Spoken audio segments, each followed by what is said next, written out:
This is actually public service announcement.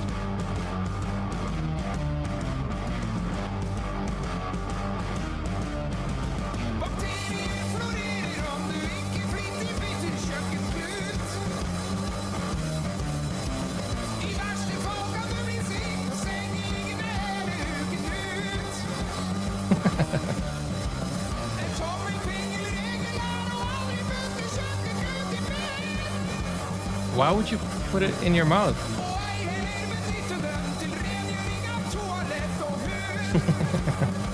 I don't think anybody's using kitchen cloths to clean their dogs. You know what else you need to change often? Your toothbrush.